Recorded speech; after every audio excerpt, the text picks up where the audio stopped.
Hello everyone, welcome back to the channel. In today's video, I'll show you how to edit photos in Canva step by step. Canva includes simple yet powerful photo editing tools that let you improve your images without needing advanced editing software. Let's get started. First, open Canva and sign in to your account. From the home page, click Create a Design and open any blank canvas or choose a template. Once the editor opens, click Uploads on the left side and upload the photo you want to edit from your computer. After the image is uploaded, click on it to add it to your canvas. Then select the photo, and at the top of the screen, click Edit or Edit Photo to access Canva's editing tools. Now you'll see several editing options.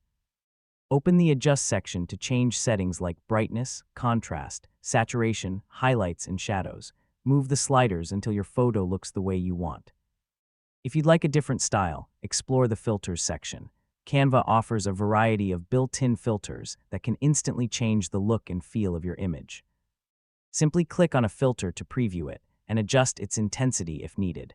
You can also use the crop tool to remove unwanted areas or change the composition of your photo. Resize and reposition the image by dragging the corners until it fits perfectly. Take a moment to review your edits and make any final adjustments.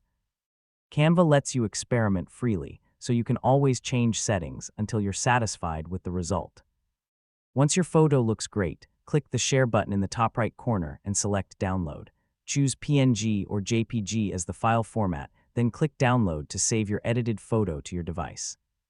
And that's it, you've successfully edited a photo in Canva using its built-in editing tools. It's a quick and easy way to enhance your images for social media, presentations, websites, or personal projects. If this tutorial helped you, don't forget to like this video, subscribe to the channel, and turn on notifications for more Canva tutorials and helpful tech guides. Thanks for watching, and I'll see you in the next video.